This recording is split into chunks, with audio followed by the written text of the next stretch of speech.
Good evening, ladies and gentlemen, and karibu to Konnekt Live, the Wednesday Drive. Na kama kawa kama dawa, today we answer your car-related questions. So it's that time of the week where we have to wait a little bit for guys to come in. But before then, I would like to give you guys the highlights of the week. So first highlight is I was able to, over the weekend, I was able to go for a short holiday to interact with Land Cruisers in the wild at the Kipalo Hills Lodge and Conservancy that is run by Secluded Safaris. So we have a very interesting video on the Land Cruiser 79 series coming up on Monday. So that's a very interesting video to look out for. Secondly, today, Toyota launched the Toyota BZ4X to the Kenyan car market. The BZ4X is an all-electric vehicle. It's a four-wheel drive. It has a ground clearance of around 8.91 inches. And most people are wondering, what does the name BZ4X mean? So BZ means it's in the series of Beyond Zero Emissions in the Toyota lineup. The 4 means it's four-wheel drive, although it's basically an all-wheel drive. And the X means it's a crossover SUV. For most people, you would be worried about the range of an electric vehicle, but believe it or not, the BZ4X has a range of 512 kilometers on a full charge. So it's a vehicle that you can comfortably drive from Nairobi to Mombasa on a full charge. The vehicle is also extremely fast. I drove it over a short stretch of road, and it's the driving feel is very impressive. So it's a car to look forward to. I will be taking it on a short drive on Friday, and then the other week I'm going to take it for an adventure. This should be probably the first EV in Kenya going camping in some rugged terrain. So yeah, it has been an interesting week. The other highlight is we will be bringing a Toyota Harrier, the ZSU60. Probably itafika huku around August, because we just got it at the auction today. Very good deal, and that's on our direct importation package. So you know how we do it on Wednesdays? You just you write, unatuandikia, unatuambia, I am so and so, I'm watching us from this place, and I'm going to read out your messages, and as well as answer your car related questions. So nimewapatia highlight tatu, 79 series BZ4X, and then I'm filming at Donga Casper. So behind me is a Land Cruiser 300 series, na pande ile ingine kuna Mercedes-Benz G-Wagon, and all these two are here for a PPF installation. Donga Casper now has 3 PPFs to choose from. There's the diamond, the gold, and the platinum.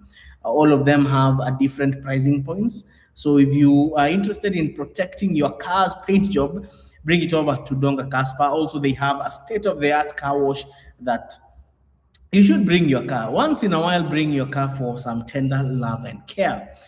I can see guys are coming in fast. So we have Tycoon, who is watching us from Lakisama. Asante sana, Tycoon. Melba is saying, knock, knock, who's there? Raphael Nyawira is saying he's watching from Muranga. Asante sana, Raphael. Salimiana pale Muranga. Salimiana hapo kwa all printers. Jina inapotea. All the way from County 021. David Mutama is watching us from diaspora. Which part of diaspora, David? Paul Kimemia is watching us from Langata, LDT number 15.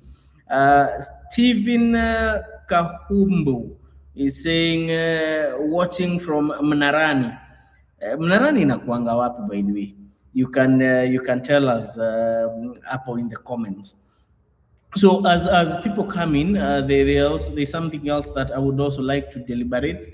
Now, NTSA allegedly announced that drivers will need to go back for refresher courses. All the drivers. I have not seen it on any NTSA official communication points. I've only seen it from something that was moving around social media earlier on today, so we are not sure about that. Speed cameras inafanya kazi. Have you been nabbed by the speed cameras? You can also tell us in the comments and tell us your story. Gathuku Alex is saying review ya single cabin Hilux and D-Max Wakabi. Hiyo tunapangilia. There will be a new Hilux that is being launched into the Kenyan market year 2026, probably in 2 months' time. So we can do it, or you choose to kuja hii mpya ndio tuweke head to head na the new D-Max. I don't know what your suggestion would be. David Kamondo is saying, Vipi boss, your views about Mazda 2 XD specs. Mazda 2 XD, that's basically the Demio. XD is quite a good spec. Diesel, leather interior, heads-up display, nice rims. Nini ingine inakuanga nayo? It's basically a well-spec'd Demio. The only thing is you have to take care of that engine very well. But it's a fun car to drive. The torque from that 1.5-liter turbo diesel is something else. It's a car that you'll definitely enjoy driving. But even as you enjoy driving it, please do take care of the car.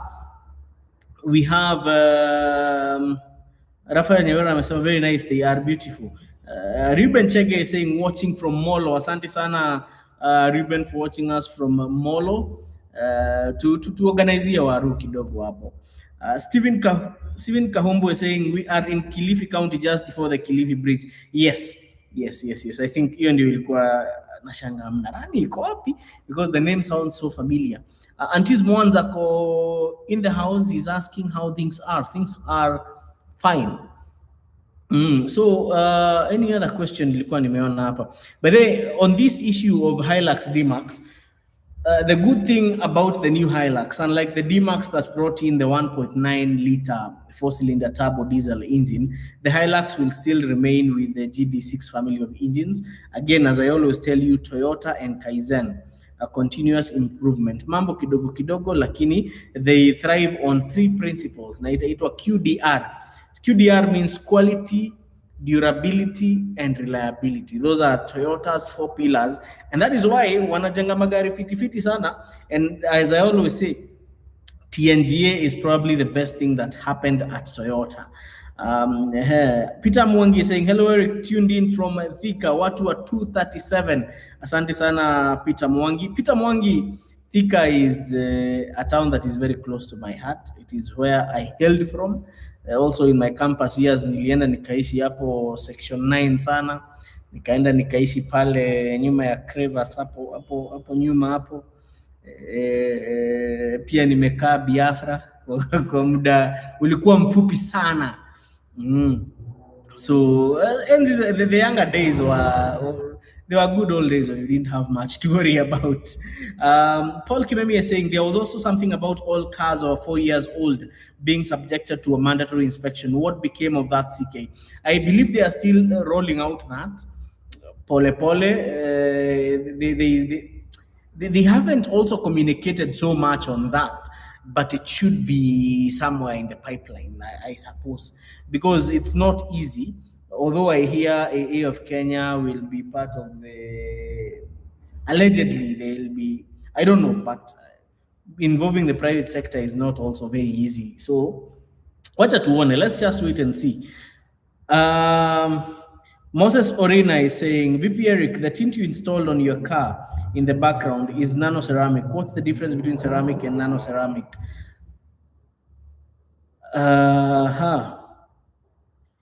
Okay. And Tismon is saying, Eric, change the translation to Kiswahili. Which translation? Which translation, Baba?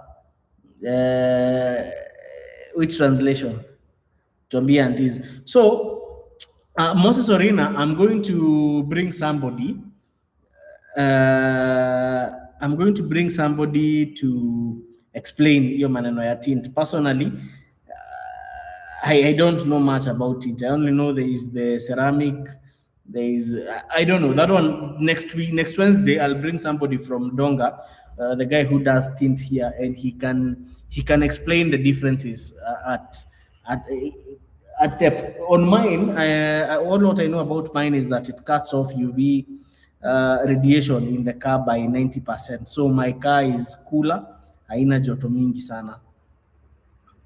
So maswali hazikuji. Where are the questions? Where are the questions at? Where are the questions? Maswali zikuje. Let me look for questions as well as we start this off. Watu leo hawako. Where guys, where are you hiding the questions? Ama watu wajaingia bado?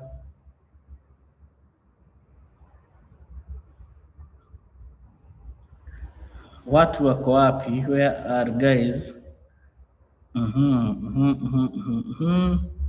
Okay. Here we are. David Kamondo is saying, "Hi Wakabi, I'm torn between Mazda Demio diesel versus Jimny 660cc in regards to performance, practicality, and value for money." Well, these two cars are actually very different, both in terms of what powers them, their purpose, and also even their body design. The Jimny 650cc is more of a K car. It's a very good off-roader. Doesn't have much power, but it's very well endowed when it comes to four-wheeling. Okay. So if you compare these two cars, and Jimnys are also quite pricey. I think one, the Demio diesel will give you performance. It will give you basically performance. It's a small car for point A to point B, and it will be fun to drive. The Jimny, on the other hand, is a very different vehicle because it thrives off-road. It's not very quick. So also it will narrow down to what are you looking for in the car. Who else? Tycoon is saying I respond to him. Oh, okay. Tycoon nimeona. Tycoon is asking, Eric, nikitaka old school project car that is convertible like Mazda Miata za kitambo, how much should I have and are they easy to get? First of all, Tycoon, I don't think the budget should come in fast. What we need to look at is first of all tuangalie kitu inaitwa availability, if we can find one. If we can find one, we can start talking about budgets, but there are probably the most convertible utapata ni BMW 3 Series, hizo za kitambo, some Peugeots, some 306s were convertibles, kama nakumbuka vizuri. There are not so many, especially being lakini ukipata, I think we can start talking about budgets when you get the car first. Tuendelee. Okay. Andrew saying, my 110 halogens don't see. Should I put Philips bulbs or projectors? Andrew, if you can recall, a while back, I said that these aftermarket lights, most of them, they will not do you any good. You'd rather look for brighter bulbs or get proper projectors from somebody who knows projectors very well. Sababu kuna watu wengi sana hawajui projectors. Okay. So that's what I would advise you, because out here there are not so many people who know, especially with the cheap low quality imports. You're going to have, especially when it gets foggy, utaona kitu bana. So you either get brighter, because if you're doing, okay, yes, he talked about halogens. So halogens, you need probably the brighter bulb. I also have halogens on my Mark II na hazina shida. I see perfectly. You either need brighter halogens or you do projectors. Lakini maneno ya kuambiwa bulb zingine zinakuanga za white, hizo unaendanga Kimende and you can't see anything. So get good projectors or get proper bulbs, even if they are halogen. The good thing about halogen ones is that they're able even to, their illumination, even when it is raining and when it is foggy, is good. Andrew Sergio is, Moses Orina is saying, the question is, do BMW valve stem seals wear out? Is replacement a big deal? Valve seals do wear out, and is replacement a big deal? It depends on which engine it is. Valve seals are not they don't really wear out. What happens is they become zinakuwa ngumu over time. Eric Wanyuke is saying, Eric Wakabi, stuff I saw at the Toyota Hilux 2026 is not beautiful. I think beauty is relative. Just like people had a problem with how the J250 Prado looks like, it's going to take some time before people can accept the new Hilux. Although I think the new Hilux look good in a fiti. I kind of like it. Josh Homan is glad to be here. Thank you so much, Josh, and thank you for always joining us. Giduku Alex, why are these Toyota GD6 fuel efficient? The same as the 1900cc D-Max. GD6, one thing, and I'll explain. Let me explain it, try to use simpler terms. The reason why GD6s will always be very, very, very fuel economical and very powerful is because, one, when Toyota was designing that engine, the GD6, GD6 stands for Global Diesel 6, and the Global Diesel 6 family of engines comprise of the 1GD and the 2GD. The 1GD is a 2.8 liter four-cylinder turbocharged diesel engine, and fuel is delivered to the cylinders directly via a common rail. Now, the 2GD is a replica of the 1GD, only that it is smaller because it's a 2.4 liter plus some other small changes here and there in the internals. Why are they very economical? When Toyota was designing the whole GD6 concept, they did it through a technology that is called S-Tech. And S-Tech is basically superior thermal efficiency technology. So these engines are very, very, very thermal efficient. GD6 engines are among the most thermal efficient diesel engines in the world. So yes, that's why they are very, very, very, very efficient. Toyota has a way of perfecting things, and the GD6 is going to be on Toyota's lineup for quite some time. That's why they are using it on the Hilux, the Prado, the Hilux Champ, the Toyota Hiace, which other vehicle is running on the GD6? The Land Cruiser 79 is also running on the GD6. There are so many models, even outside the Kawaida JDM, that are still choosing the GD6. So it's an amazing engine. It's an amazing engine. So let's see. Let's continue. So Eric Wanyuke is saying headlights. Nims is saying, please recommend a good Kawaya guy for my Benz W204 2008 model. Nikona shida na battery charging and draining power. It's now affecting combustion. Nimsi, talk to Suleiman. He has a wiring guy called Wanjala. Suleiman's number, I can pin it for you. Wacha nikupinie hiyo namba. Mr. Suleiman Wesonga. Let me just pin it for you.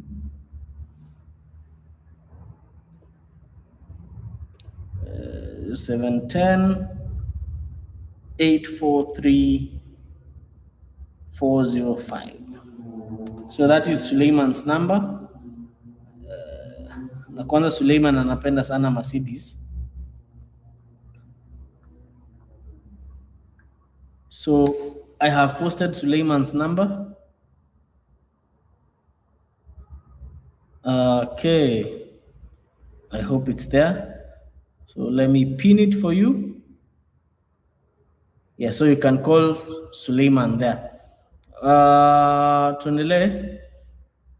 Gaduku Alex is saying Jimny 660cc ni underpowered. Yes, very underpowered. Andrew is saying, how many watts are your halogens? Mine are 100 watts. Mine are also 100 watts. Victor Mwangi is saying, is it a good deal to have... Wait, okay. Is it a good deal to have an electric vehicle as a fast car? Yes, if you're a place where if the charging infrastructure around you is good, it would not be bad. Electric vehicles are actually easier and cheaper to maintain than the normal ICE vehicles because they have fewer moving parts. Trending is saying, Eriko, you don't see the World Cup. This time haibambi sana. S. Bauram is saying, is it easier to maintain the petrol J150 or the diesel J150 or the J120s?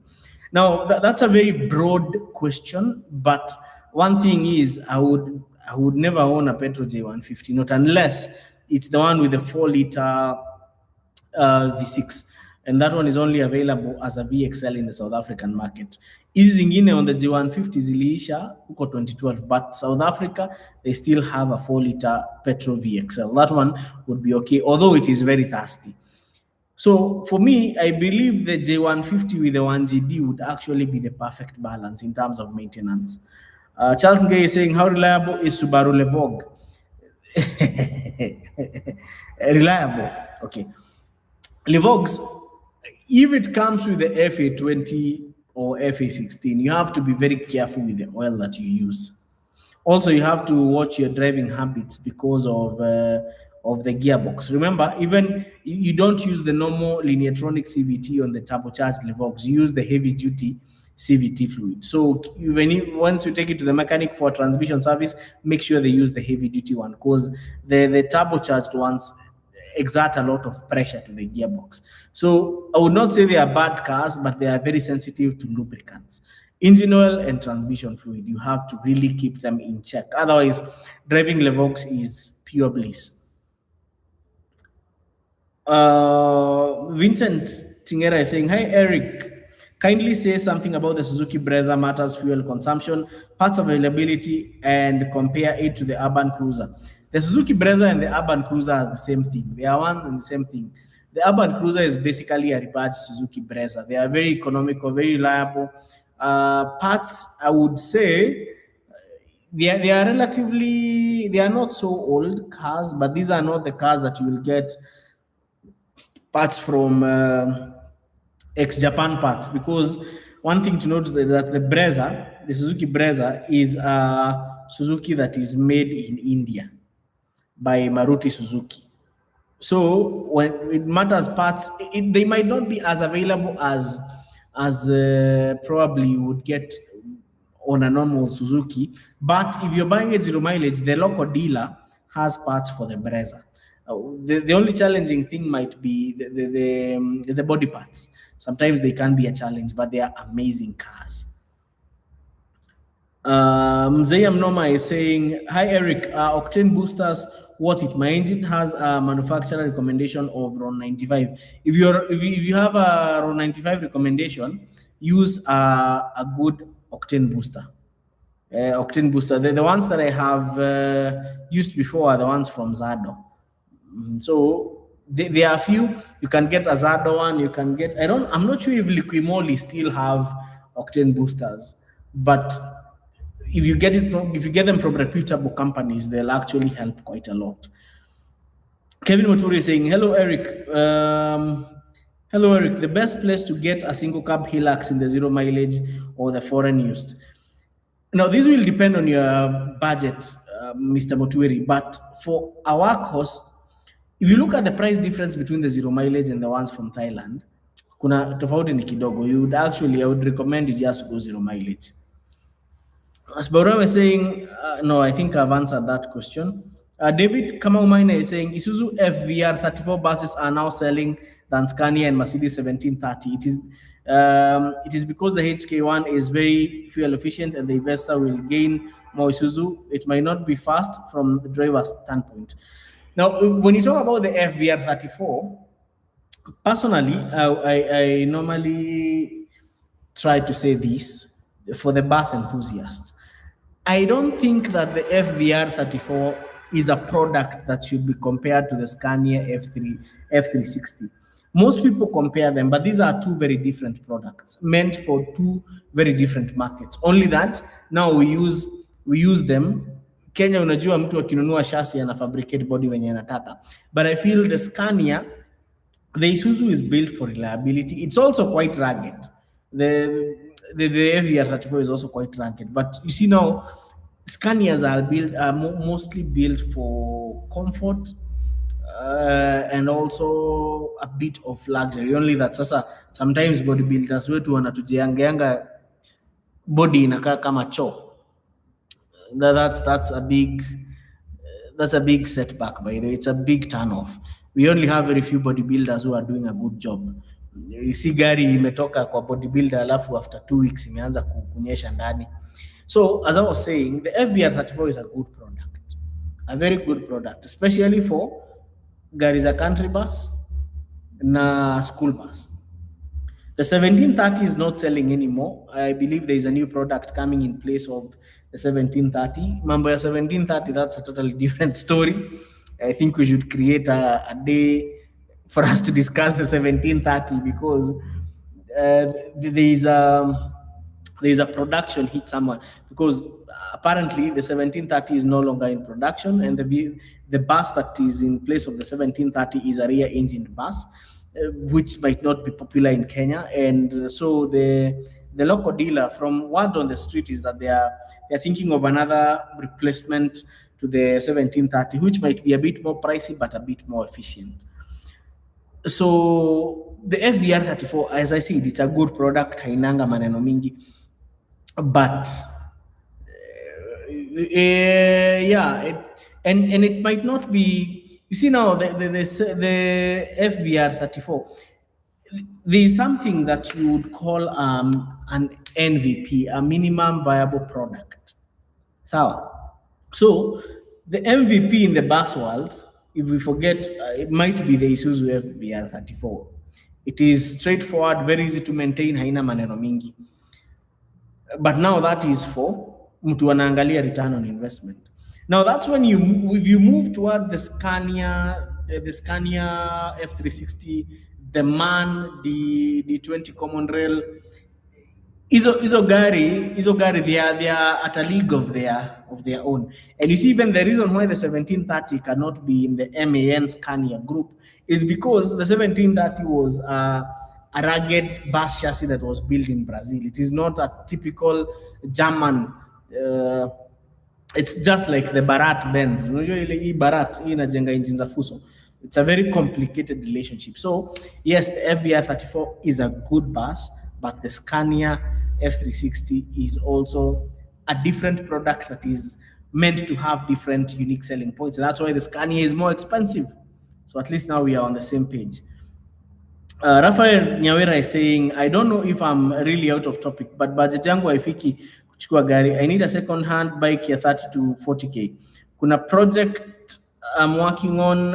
Let me see. This is a very interesting question from Rafael. If I'm really out of, I need a second hand 30 to 40 project I'm working on and transport any link. Bikes, maybe sijuangi maneno ya bike sana. So if you have, if anybody is watching the show and they have some links with bikes, you can talk to Rafael. I'm sure he's in need. Kenyan Mafia is saying, Wakabi VP, didn't know last week ulienda Thursday, so I have been thinking of getting my first car. Should I go for diesel or hybrid? I plan to travel at least once a month, long distance. Your budget will depend. Unataka budget gani? Because it will really be a key factor in making this decision. David Kamau Miner is saying, you think the 1GD is fuel efficient? Wait until you try the 4JG3 on the D-Max. You'll get unbelievable numbers, especially after stage 1. David Kamau Miner, let me tell you something, and nataka hapa nikuambie kitu hapa. I want to give you I have owned a D-Max. I have had an extensive relationship with 4JJ1, 4JK1, 4JG3, 4JJ3, and most Isuzu engines that have been on the D-Max. But I'll tell you one thing. 1GD, you know, Isuzu with the 1KD generation, I would easily go with the 4JJ3 with the 1KD generation. But with the 1GD, I would go for the 1GD anytime. Because you see, the 1GD is an improvement of the 1KD. And I drove a Prado with the 1GD from SA to Namanga and then to Nairobi. And I remember I posted some fuel economy figures I got that no one seemed to believe. But I'm telling you guys, the 1GD is the 4JJ3 is good, but haiwezi 1GD. Baba, haiwezi 1GD. The technology that the level of keenness that Toyota has.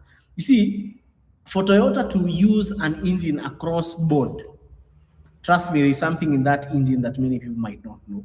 So today I will be on the side of 1GD. I respect the 4JJ3, but the 1GD reigns supreme. In the near future, you will see why I'm saying that.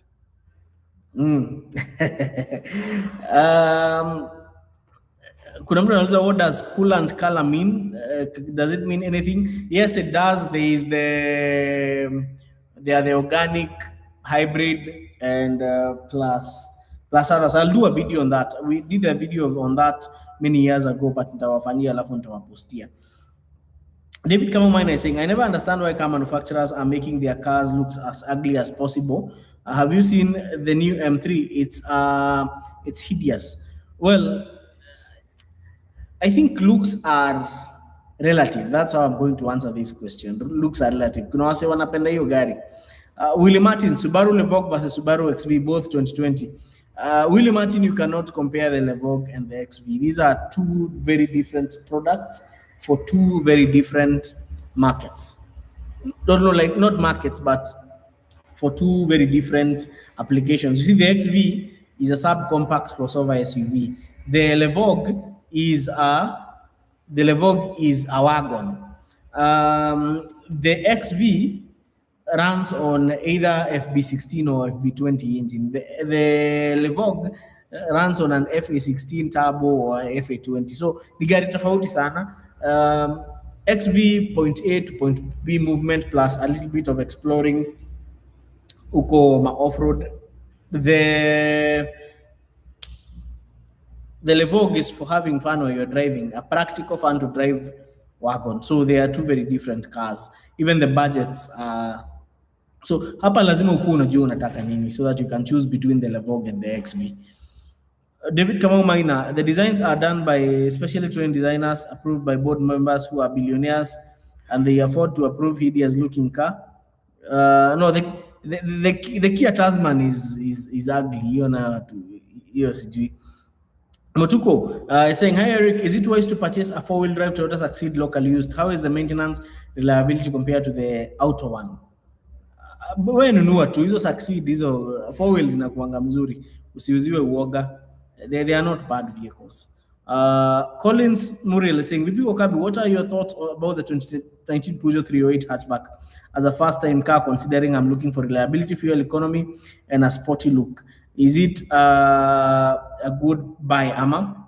So Collins, this being your first-time car, there are three things I would like you to know. One, that 308 hatchback runs on a 3-cylinder 1200cc engine. It is not a bad engine. It is very economical. It has a little bit of power, but it runs on a wet belt system. Wet belt system means the timing belt is submerged in oil. So if you neglect that car, your timing belt, it starts wearing out, and that sludge inaenda in a block uko hizo oil gullies kwa hiyo engine, and then the engine seizes. The other thing is that if that timing belt snaps, you will probably need another engine. So it's a good car, but it needs tender love and care. Make sure you use the right oil and you replace the timing kit every around 80,000 kilometers. They say 100,000, but since this is Kenya, change it earlier. So I'll not say it's a bad car, but you need to really take good care of it. Igiduku Alex is saying, and in the future, you will see these 660 small cars starting at 150K. Okay, sijui maanisha nini. Muthe Cairo is watching from Saudi Arabia, asante sana. And his mom is saying, Navara D23s are not many in Kenya, but they have received very good feedbacks from European and Australian markets, especially the 2.3 diesels. Ama bado, kuna negative perception on the D40. Now, aunties, the 2.3, diesel is only available in few markets, one of them being the Thailand market. And the reason why Nissan made it specially for the Thailand market was because of taxes. Taxes sana sana. So what they did, they just downsized the YD25 kidogo. Nissan has worked on the YD25, but unajua where I come from, they say ukiumwa na nyoka unaona kamba unaruka. So people who have had bad experiences with the YD25, they would not want to to go for the D23. It looks nice. The Pro 4X iko sawa, nimeiendesha sana. I've had a chance to drive it when there was the Nissan Daring Africa excursion. I got an extensive chance to drive the D23. So I think the reason why it's not selling so much is, one, the pricing point in Kenya, 0 mileage. Secondly, that YD25 engine that they have retained on that vehicle, it has caused so many traumas on Kenyans. Kevin is saying, Eric, Toyota Succeed 1.5 liter manual transmission local used. Kama ni safi nunua hiyo gari. George Mushai is saying, hello, Okabi, great content always. How reliable is the Peugeot 2008 for first-time car owner? George Mushai, the question I answered about the 308 is the same answer I will give to you. It's a good car, clearance iko sawa, very fuel economical, but you have to take good care of that 3-cylinder engine. Lazima, you take care of that. If you take care of that engine, that car is going to serve you very well. Shida tu ni uanze kuichezea michezo. Alafu make sure if you're buying it, buy a 2019, 2020. Hizi zingine za between 2014 and 2016, you know, they had the semi-automatic gearbox, ama the robotized gearbox. So it had a lot of juddering. So, but from 2016, they just went back to the torque converter, automatic transmission, and ikakuwa hiyo gari ikakuwa mzuri. So it's a good car, but you really have to be careful. Get a good mechanic, join a Peugeot group, and use the right oil, engine oil to be specific. Kenya Mafia is saying, following up on diesel hybrid quiz, my budget is under $1 million. Hey, under $1 million, unajua ukisema hybrid tunaongea kuhusu Honda Fit, uto tududu. Under $1 million diesel, hey.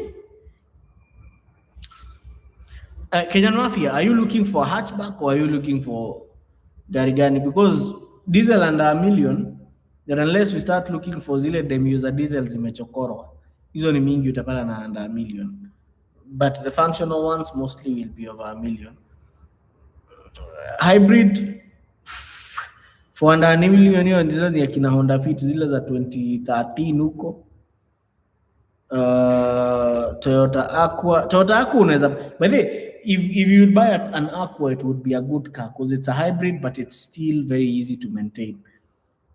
David Kamau Minor is saying, some say that the FBR 34, okay, there's a little friend is saying, VP Okabi, quick appreciation, you restored my confidence na very clean XUN T30 recently got. Kuna vile niliingia Facebook nikaona comments against XUS nikaisha tu. Nguvu magoti, so shukran. Little friend, by the way, that hiyo gari kama ni XUN itakusaidia. T30s were good cars. We have had one in the family for 8 years. Yes, and it's still going strong. So usiuziwe woga na mtu. In case ikupatie shida, give us a call 0710 844 863. David Kamau is saying, let me see. Some say that Isuzu FBR34 is slightly underpowered, that the CHK1 struggles uphill, but let's blame the local dealer because Isuzu SUZ1 has to compete directly with the Scania. Well, you know, I will say we cannot really blame the local dealer. And I get David Kamau he has very good insights. And I will say wacha to blame dealer. For why am I saying that? Because you see, the dealer is trying to look at a product that will make economic sense for them. Dealers don't talk to drivers. Dealers talk to investors. Investors want a bus that is economical, reliable, and itatoka Nairobi iende Busia ama itoke Mombasa iende kwenye inaenda. Kwa highway, The cap is 80. Well, kuna buses ukimbia, but if you look at fleets like Guardian, they have heavily relied on the Isuzu fleet. To them, it's strictly 80 kilometers per hour. So why would the investor need a more powerful engine? So in some other countries that is important, but in Kenya, you need to move from point A to point B. Hata ukifikiria kama investor, do you need power or reliability? Do you need power or fuel economy? It narrows down to what the investors want. The drivers wako kazi to move from point A to point B. Now things change when you start going to hizi vitu zinaitwa ligi. There are places where basi ikifika mapema iko na an upper hand, but if you look at business model like sane and serious business models like those ones of Akina Guardian, they'll just need a bus that can move from point A to point B efficiently and reliably. Gabriel Ngugi is saying, are your comments on the Peugeot 308 applying on the 2-liter diesel as well? No, the 2-liter diesel is actually a very robust engine. 2-liter diesel, hiyo iko poa sana. The comments I gave are on the 1.2-liter petrol. The 2-liter diesel, mwah. David Kamomina is saying, Scania and MAN are more of luxury because they are owned by Volkswagen Group. We are yet German car with comfort. You want reliability, go Japanese. Yes, that was exactly the point. Petrodida is saying, CK, advice for first-time car, Mazda 3 or the new Honda Insight. Very nice. So Mazda 3 is sporty. It's very economical. It has a diesel option, a 1500cc petrol option, very responsive. It has a very good gearbox. Now, the Insight, the new Insight is also very good. It's a Luca, very economical. It doesn't have the DCT gearbox. Now it comes with an ECVT. So in terms of saving fuel, the Insight will make a lot of sense. In matters driving feel, the Mazda 3 will give you better driving feedback. You'll have more fun on the road because of the 6-speed torque converter automatic. Mazda focuses on driving thrill. Honda focuses more on fuel economy and comfort. So inalingana unataka nini. So if you want a sporty feel, go Mazda 3. If you want to save fuel reliably, go for the Insight. Now the Insight doesn't have that DCT transmission. It has an ECVT, which is far much more reliable. And for the millionth time, I will repeat how an ECVT works. An ECVT is basically not a conventional CVT that is driven by a pulley and belt system. The ECVT is basically a combination of planetary gears. And these planetary gears, they are very reliable and they are good for high torque applications. Well, unlike the kawaida CVT. Toyota has run ECVTs on hybrids for the longest time. Honda, after being by the DCT, they decided to go back to the ECVT. So if you want, now also the hybrid drivetrain on the Honda is very good. So if you want a sporty feel and you don't really care much about savings on fuel, go Mazda 3. If you want to save fuel, go to the Honda Insight. Charles Ngay is saying, how reliable is the Mazda Atenza for a first-time car owner? Mazda Atenzas are good. They are good cars. Dennis Kidenji is saying, hello, Eric, putting starter bushes or putting the whole starter, which one is more durable? And what causes the starter to spoil? Personally, I would go for, there are guys who do brush as well. What wanaweka brushes. Also, if you can find a new starter, the better. Starters wear out over time, just like any other component. So that's one of the reasons. Yakuza anasema like and subscribe to the channel. Asante sana Yakuza.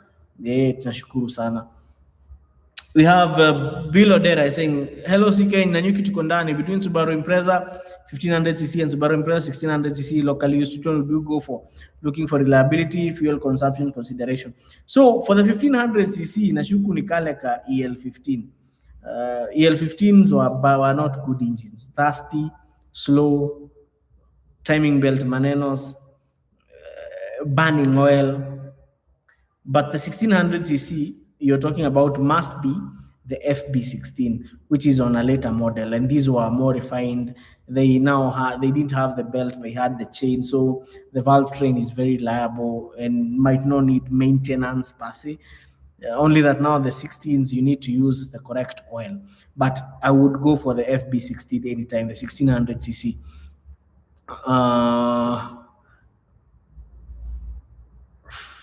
Gadukwala is saying that the hybrid guy should try a Honda Insight or a Prius. Yes, I agree. I agree. Pia hizo ni mzuri. They were quite simple.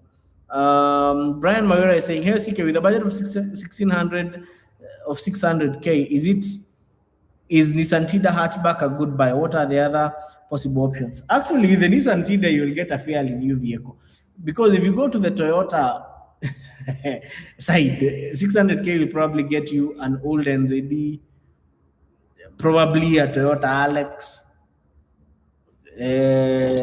Belta. So the Tida, as long as you're using genuine spark plugs and genuine ignition coils, you'll be good to go. So it's actually the Tida is very underrated. I keep on saying Nissan Tidas are underrated. I have had the opportunity to be with one, and it actually changed my perception on Tidas. Tidas are actually good cars that are very easy to maintain. Even their gearbox is not expensive. If you have to change the engines, they are not expensive. A Tida is arguably cheaper to maintain than a Toyota, truth be told. Vitu za Tida zikuwa, alafu now Tidas are not they are not subject to vandalism na vitu kama hizo. But nazo you have to really watch on the ignition coils. Who is Nikron Kibune is saying, hello Eric, good work. I have a Toyota Premio 240 and I want to upgrade. Which car is reliable and fuel efficient between Crown Athlete and Mark X? Now, Mr. Nikron, you cannot talk about fuel economy and talk about those two cars. They are quite thirsty, same engine. But if you were to ask me to choose between the Mark X and the Crown, I would definitely go for the Crown. Sylvester Asema, is a V8 first gen Touareg a good off-road vehicle? It has the power. I would not say it is not bad, but it is not bad. It is not bad, but not for extreme off-road. Extreme off-road, achia gari zingine.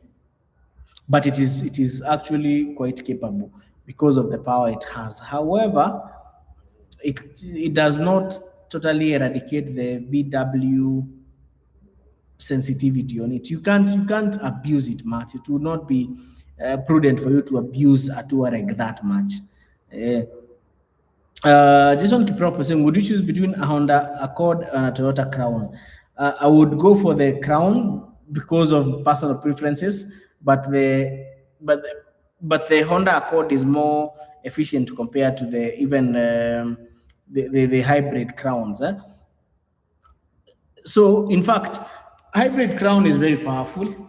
Accord is also, but the major difference between why I would choose a Crown is because the Crown is more comfortable. The Crown is rear wheel drive, and I'm a fan of long rear wheel drive Toyota sedans. But the Accord is a good vehicle. Accord ni gari mzuri, si ati ni gari mbaya. Only that I would love the Crown better. Kevin Mutwiri is saying, how is the 2015 hybrid Toyota Crown?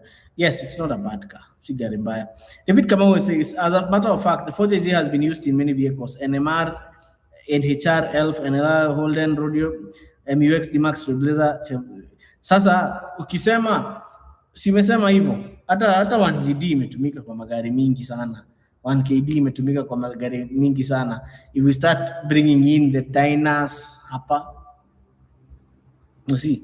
So, using the one engine is driven by so many factors. Also the tunability of an engine, but for JJ pia imetumika sana, but you would realize that the 4J, the tune on the NMR, NHR, sasa huyu rafiki yetu ameweka ELF hapa haifai kuwa hapa. And since David Kamaumaina knows about Isuzus, I think he knows why the Elf is not here, because all these other vehicles can be in the Elf family. Apart from the MUX, the be anyway, yeah. So David Kimani is saying, "Hi Mwalimu, kindly help my Premio 260 is not picking well, especially after slowing or accelerating. To change plugs, coils, nothing. Umeangalia gearbox, umeangalia transmission. That should be the next thing. Check the transmission." Kevin Muturi is saying, "Where do you get original TIDA spark plugs and coils?" Kevin Muturi, you can buy at the Nissan dealer. Also, there was a time Amex used to store Amex Auto Parts, ile ya Dunga Road. They used to stock those genuine Nissan spark plugs as well. So Nissan Kenya ama Amex. Sijui kama Amex bado wako nazo, but Nissan Kenya, I'm sure they do. Amex used to sell those genuine spark plugs to me a while back. Rinwriter saying, "Is ground clearance a big concern for somebody looking to buy a Mazda 3? The car is intended for trips and occasional off-roading." Manze, yeah, ground clearance should be a concern. It should be a concern. Steve Kahumbu is saying, "Mercedes-Benz W204 with a budget of 1.3. Can you recommend it? And is it reliable? Also, service pocket friendly." Well, the W204 is not a bad vehicle, depending on which engine it's running on. Maintaining it is also not as expensive as people perceive it. Is it reliable? If you get it with they don't have obvious problems. In fact, you'll be surprised by how reliable they are. Gabriel Ngugi is saying, "Is a J95 Prado 3-liter diesel a good second-hand car?" Which 3-liter? Oh, 3L. 3L. Do you mean 3L, the engine, or 3L like 3-liter, 3000cc? Because the J95, did it come? No, the engines that the J95 came with, kunao zilikuja na 5L na 1KZ, but 3L sidhani. So it's good to know to say which 3L. If it's a 1KD, it's a good car. If it's a 1KZ, it's a good car. No, those two engines are 3-liter. If it's a 5L, it will be lazy. Although pia kwa J95 hakukuwa na 5L mingi. So yes, it depends. Elaborate. Gabriel, hebu sema ni engine gani? Okay. Hi Eric, between a new model X12 and a modern CX5, compare. Wachana na X12 kabisa. Sheila is saying, "Kindly comment on the Honda Vezel and hybrid with a budget of 1.2. Honda Vezel and hybrid, perfect car, budget might be the problem. Ukipata 1.2 na ni safi, buy it because it's an amazing car." Aspeltine is saying, "Hello Eric, is it worth upgrading from a J120 UK version 1KD 3000 to a J150 VX Aussie version, the Australian 2020, and the cost difference?" Actually, that's a very good upgrade. But now the costs, hey, let me ask, is the J120 functional? Because the J150 VX is a good car. It's a good upgrade, because now you have KDSS, you have a more refined 1KD, more refined than the 1KD in the J120. You have a newer car. So if you can be able to sell off the J120 and top up to buy the J150, it would make sense. But if the J120 is functional na haina shida, haikuletei maneno, you can continue using the J150. The J120, sorry. Dennis Kidenji is saying, "Can I upgrade the VITS engine from 1NR 1300cc to an NZ, and what's the disclaimer? Best advice." Dennis Kidenji, I will advise you to buy another VITS with the 1500cc 1NZ. That swap is not economical. Sheila Hasuba is saying, "Is the Suzuki S-Cross 4x4 good for first-time car buyer with the 1600cc engine?" Yes, it is, Sheila. That's a good car. Gabriel is saying for the J95, I meant the 1KZ 3-liter engine. Yes, hiyo si gari mbaya, but beware of oil leaks, na pia make sure ukinunua hiyo gari haijachemka in the past. Wizliki is saying, what's the problem with the X-Trail? Because the gearbox is not very good. I don't want to use strong terms. Tuendelee na hiki kikao chetu. Okay, David is saying, David Kimani is saying, let me see. My Primera 1999 stalls whenever I'm downshifting, especially kwa bumps, I keep on restarting. Check the idling, check the fuel system. Check the fuel system sana sana. Something is...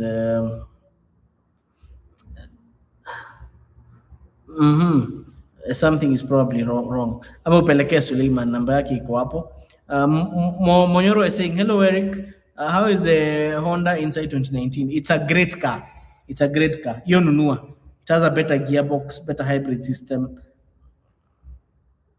Mr. Gijos, why do you hate X-Trails with such passion? I don't hate X-Trails. I love X-Trail T30s. I love T31s. But to be honest, T32s have a rubbish gearbox. And you see, if you are replacing that gearbox, it will set you back over 400,000 Kenya shillings. So that's why I would not recommend somebody who is new to cars to buy an X-Trail T32. Some people get lucky and they live with them for long. Others are not so lucky. Personally, I know of around 5 people who have had to replace those gearboxes and sell those cars. Ask any Nissan specialist, they'll let you. Watakwambia hiyo kitu. Karati is saying, my Succeed has hit 300 kilometers mileage. What do I need to change? Nothing.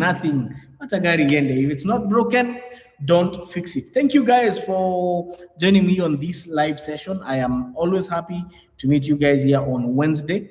Asanteni sana. And we'll be here same time, same place next week. Monday tuko na Land Cruiser episode kwa kichaka moto sana. We're also going to have So before nimalize, Gaduku Alex, mbona unasemanga upgrading the engine from 1.5 to 2 liter in the same car ni hasara, better to buy the car with the engine because of the cost. Because assuming unanunua kama hiyo vits, you're going to buy an engine for over 100,000 Kenya shillings. You're going to buy drive shafts. You're going to buy a wiring harness. You're going to buy an ECU. There's so much work to be done, such that it beats logic. Because why would you invest 200,000 in a car that is worth 500,000? So you'd rather just sell it, ununue gari ya so saba. So thank you so much, guys. I think now, this Aspel is saying, yes, Eric, the G120 is working fine through manual trans. You can buy it if you're interested. I love manual transmissions. Kwanza yo ni fiam. We'll have a conversation, but if it's working perfectly, the J150 is basically a more superior vehicle. So if you need an upgrade, it's a good upgrade, but it's a nice scene in it. Gaduki Alex saying it's like the people of Hiace 1TR to KD. The Hiace swap from 1TR to KD used to make sense, and my wording, it used to make sense back then wakati spares zilikuwa cheap. Sahi kutoa 1TR hata kuweka 2KD, kwanza 2KD sahi ni pesa ngapi? It's 450,000 Kenya shillings for that engine. You get, hauja change diff, hauja change gearbox, haujanunua bwana. Currently it's not making sense because the prices of spare parts has really gone up. So thank you guys and see you next Wednesday.